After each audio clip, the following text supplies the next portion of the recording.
Hello, everybody, and welcome to a very special Christmas edition of Inside Guns with your host, me, the Yankee Santa. Ho, ho, ho, everybody. Well, wait, that's too many hoes. That's 3 hoes. There's no way I could ever afford that. So let's just say ho, everybody, and I'm talking the next to the dumpster behind the Rite Aid ho. I want to welcome you to a very special Christmas edition here, as I said, although the only thing Christmassy about this edition is going to be the hat, and I ain't wearing it the whole time because it is cutting off the circulation to my brain as we speak. I can feel myself getting dumber by the second, and I don't got anything to spare. I can hear brain cells dying off up there. And plus, I'm never sure which side you're supposed to wear the ball on. I mean, I think this side means you're into ass play. This side's like water sports or something. I'm never sure which side it's on supposed to go on. I forget my Christmas traditions. But I wanted to wish everybody out there a very Merry Christmas, even though it's not really Christmas when I'm filming this. It's actually a couple days before because I've been having trouble uploading stuff to YouTube ever since I did that David Hogg video, and they threatened me with a strike and blah, blah, blah. I'm hoping it's not just me. I'm hoping everybody's having trouble. Well, actually, I don't hope everybody has trouble with YouTube. I'm just hoping that it's not just me and it's because of something I did that I'm having trouble uploading stuff, but I'm having a lot of trouble. But like I said, I wanted to say Merry Christmas to all my viewers out there.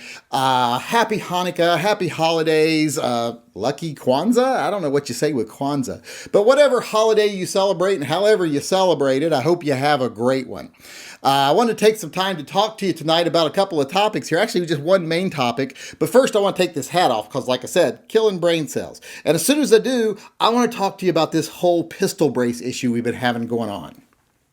Now, I want to talk about some good things, some bad things, some misconceptions, and some things I just don't understand. I think everyone is out there aware that lately we've been paying a lot of attention to pistol braces. For weeks now, a lot of attention to pistol braces. I haven't really paid that much attention because I haven't really seen what the issue is. I hear a lot of people say, they're going to change the rules and they're going to make everybody felons and blah, blah, blah. And they sent this letter and oh my God. And I'm like, well, none of what you're saying seems to actually be true when someone doesn't go like, oh my God, what are they doing? And actually reads stuff because I'm not seeing anything. When they sent that letter to the company that made the pistol braces, they basically just said, stop advertising that you've had every pistol brace approved because you haven't. You've just had 2 models approved. They didn't say don't sell them. They just said don't advertise that you've had them approved because you haven't. It's false advertising, which I saw no big deal with. If you want to get your other models approved, send them in for approval. If they meet the same criteria the first ones met, they'll be approved. Then you can advertise them as approved. You can say you have approval letter for them. No big deal. ATF in no time said you need to stop selling these or blah, blah, blah. All they said basically was if you sell a brace we haven't approved and you do it in a way that it's not approvable, you'll be making people felons through no fault of their own. And that I understand. That's putting a little bit of the onus on the producer there for making something that they did not bother to get checked out first. Although, I think they should just be legal. I think you should be able to stick a brace on a short-barreled rifle. I think you make short-barrel shotguns, short-barrel rifles all you want. Shouldn't be any regulations on them at all. I refuse to accept that it's okay that they're regulated. But like I said, with the letter, as far as the current standing as the way the law goes, didn't change anything, wasn't even threatening. So I didn't freak out about that.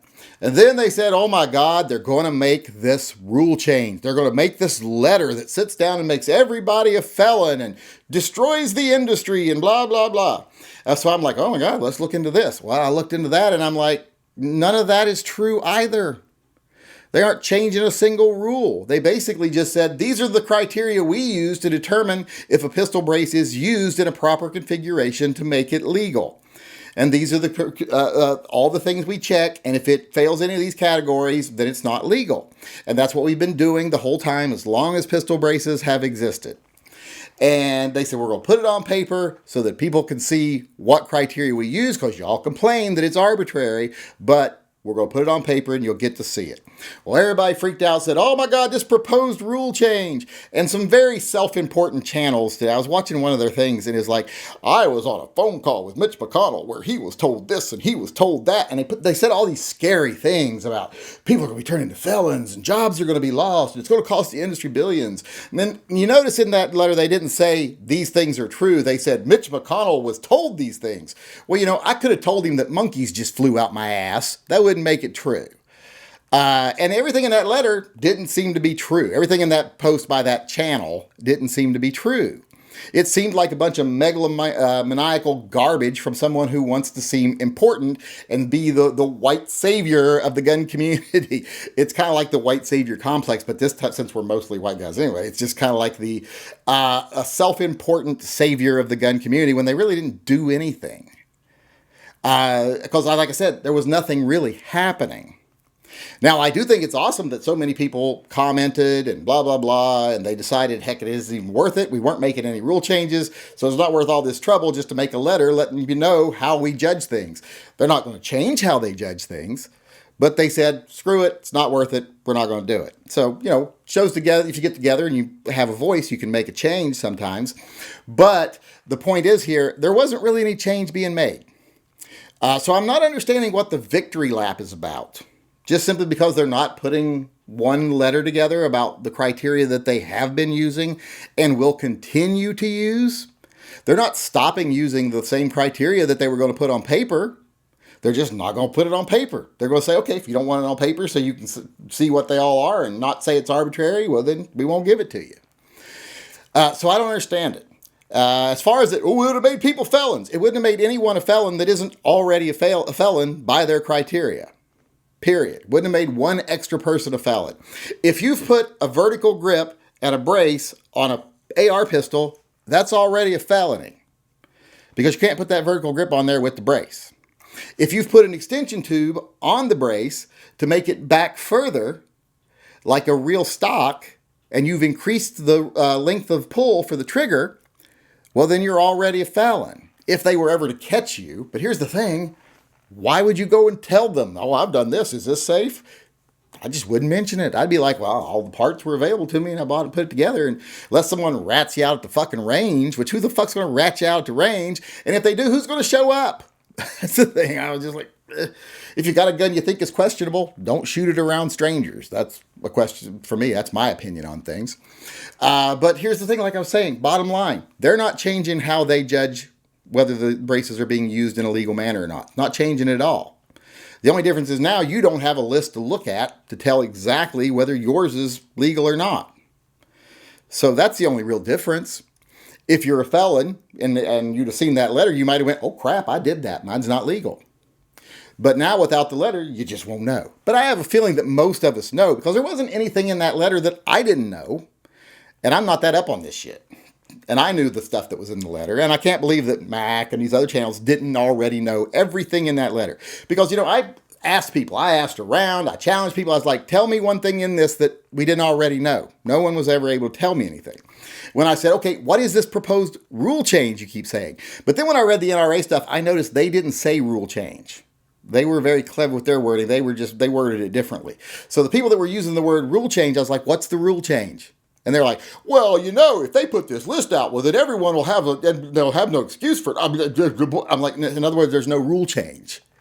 What's the fucking rule change? There was not one. Which, I don't want to be negative about this, but I do want to point out that for weeks, while we've been putting all this energy into this and all the saviors of the gun community have been putting everybody's attention on this, we could have been asking a president who supposedly pro-gun to do some pro-gun executive orders towards the end of his term here and force Biden to try to overturn them and rescind them in his next term, setting up lawsuits for like the ones for DACA to where we could have actually made some changes. But instead, we were all distracted about, oh my God, the pistol braces, they're going to do this, which they weren't going to do. They're doing that, which they weren't doing. And they're going to change this, which they weren't changing. They weren't changing anything. So it seems like a lot of people created a fight because this all came about because of them making such a fuss about, oh, you're so arbitrary and when you decide when a pistol brace is good and when it's not. And they're like, well, no, we have a set of criteria and different officers, implement it differently, but we'll put it on paper for you if you want. So that was all kind of a self-fulfilling thing there. And then when it started to happen, they're like, oh my God, look at this. Everybody pay attention to this. So it seems like they created a fight that wasn't a fight. They are now claiming a victory where nothing was won.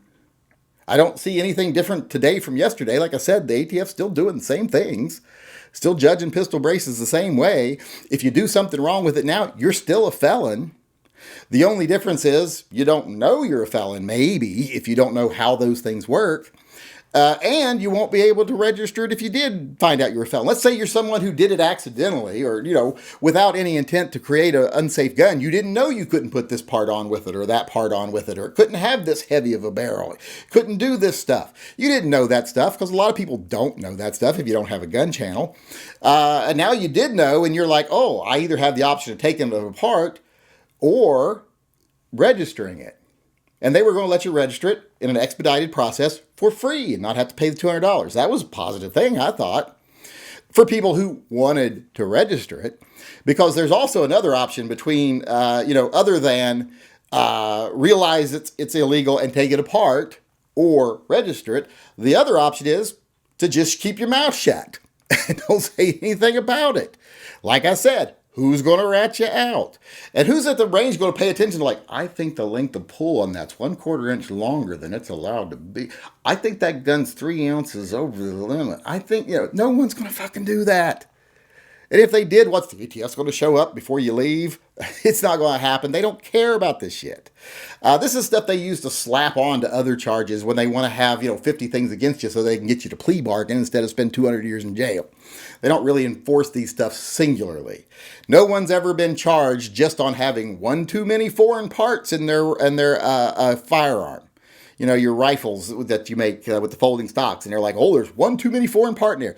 No one's ever been charged with that as a singular charge because that's not what they're for. They're just things that they can slap on top of other stuff. It'd just be ridiculous trying to enforce those. So like I said, those would have been your options if the letter had come out and you had actually bothered to read it. You'd be able to say, oh, my gun's illegal. I'm either going to disassemble it, or I'm going to register it, or I'm just going to continue on like I would have if they didn't publish the letter. And if anyone ever catches me, I'll be like, oh, I didn't know. I didn't know. That's one thing maybe the letter does. Not having the letter, maybe it does strengthen your ability to say, I didn't know, if you get caught with one. And might make that a little more valid. But here's the thing. Ignorance of the law is no excuse. And the ATF can easily just say, well, if you wanted to build a firearm, you're the one that assembled the pieces and you should have contacted us. The onus is on you. The responsibility was on you. So therefore, you're responsible for it. So I don't think it's much of a legal defense. But like I said, I don't understand what this is all about. All this has just been is a distraction. It's been a distraction from, like I said, doing things that could have been good, like encouraging this president to make some pro-gun executive orders that Biden would have to rescind and then fight the battle in court, would give us a good foothold for a battle. Would have been great. But instead, we were all distracted by this. And I think the main reason we were distracted by this is because it was good for the industry. It riled people up, got them to spend money, made them pay attention, made them click those videos.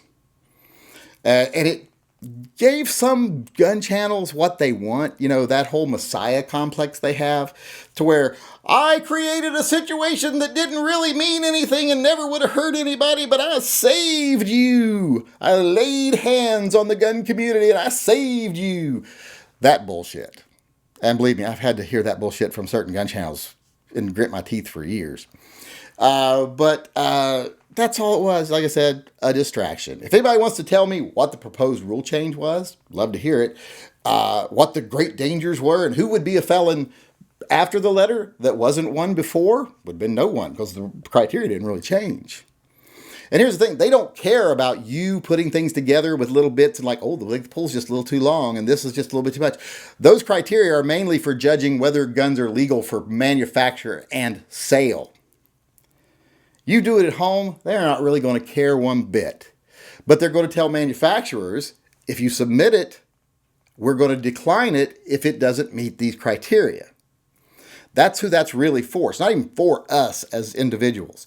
Yes, if we have a gun that was illegal by parts that weren't checked out, that were never, parts you buy that were never given approval letters, you had an opportunity to say, oh, I didn't mean to do this. I'm going to register it for free instead of pay the $200 or take it apart. Or like I said, just keep your mouth shut, which is, I might recommend that. I don't recommend anyone break the law, but you should never incriminate yourself either. We have a Fifth Amendment. Don't say anything. That's all I'm telling you. When it comes to things like that, claim the Fifth constantly throughout your life. So all this was a big distraction. It was, like I said, a fight that didn't need to be fought, a battle that was never waged, and a victory that was never won. But then you got a lot of people who want to fulfill that messiah complex by claiming they saved us. So in the end, it was just a big waste of time. Nothing really changed. The ATF isn't doing anything different. No one's a felon that wasn't a felon before. And you know what? In the end, no one even really cares. All right, with all that being said, now I want to move on to my favorite part of the show, gun talk. And today, for the gun talk segment, I want to answer another viewer question. I've gotten several viewers that have sent me emails saying, are you getting a gun for Christmas? Is Santa leaving you a gun? I'm a little old to believe in Santa Claus anymore. I know Santa Claus died like in the 70s. So I don't believe Santa's coming down my chimney. At least that's what my parents told me. I remember like in 1972, my parents told me Santa got hit by a Mack truck and he ain't coming this year. So I've known Santa's dead for a long time. So Santa not bringing me nothing. But to answer the question, am I getting a gun for Christmas? The answer is yes. What am I getting? Well, a viewer contacted me and said, hey, this gun is available at my local shop. And I told everybody the other day the process I went through. Oh, no, wait, you might not see that till tomorrow now. But I am getting a gun for Christmas. I'll let you know what it is later. But I just wanted to answer that, yes, I am getting one. You didn't ask me specifically what it was. Well, some of you did, some of you didn't. But the one person I'm addressing didn't ask me specifically what it was. You just asked me if I was getting one or not. So I'm saying yes. And I'll let you all know either Christmas Day or the day after what it was. All right, as usual, I want to end the show today with our viewer EDC. Today's concealed carrier is carrying a little bit different than everybody else I've shown so far. They don't have a big full-size gun strapped to their hip. They're actually pocket carrying. Today's carrier is Tony L. And as you can see, Tony's not trying to cover up a big old gun. Tony's got a nice little RM380, the best pistol Remington makes, actually. I actually like this gun. It's a clone of the Rohrbach. And he's got it in a sticky pocket holster. Nice little 380 gun in a pocket holster. Easy to get to, easy to carry, doesn't really require any special belts or anything like that. Can be one of the most comfortable ways to carry. And I wanted to show this one today because I just love the fact that Tony is not ashamed of his little gun. And he's not afraid to whip it out in public here, even obviously, according to this picture, because, he looks like he's out in the great outdoors. He's looks like he's out in the bushes fondling his little pistol. And I think we all know that how much fun that can be. So I wanted to point out Tony L today, show his picture, because like I say, not everyone carries a full-size gun. Just because you can't or don't want to carry a full-size gun doesn't mean you can't be more prepared than the average person.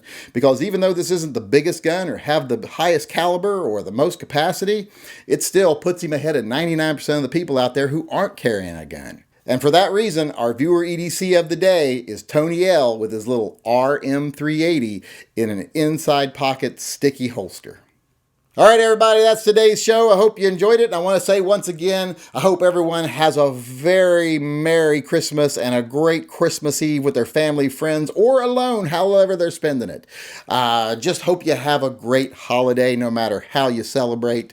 And I'll see you right after Christmas once again. I'll see you long before New Year's, so I don't need to say anything about that. And before I go, I want to remind everyone, this channel is 100% viewer funded. I don't take money from sponsors. I don't take money from advertisers. I don't try to cozy up to the NRA and pretend to win victories to make money that way either. So if you want to support this channel, go over to patreon.com/The Yankee Marshal, become a patron. I only answer to you guys. I don't answer to the industry. I don't feel the need to go around scaring people to try to drive up sales or drive up clicks or memberships to organizations or anything like that. I just answer to you. So if you want to be a posse member and support the channel, go on over to patreon.com and become a patron if you can afford to. Remember, don't stretch your wallet for me. If you can't afford $1, don't give $1. Because I would rather you use it on you than give it to me if you need it more. With that being said, I want to sign off as usual by saying, as far as the state of the world today is concerned, it is what it is. But if we continue to work together, we don't get distracted by fake fights to just glorify people and pump up memberships and blah, blah, blah, all this other stuff, and we fight for the things we need to fight for, and we keep focused and we pay attention, what things will be in the future is better.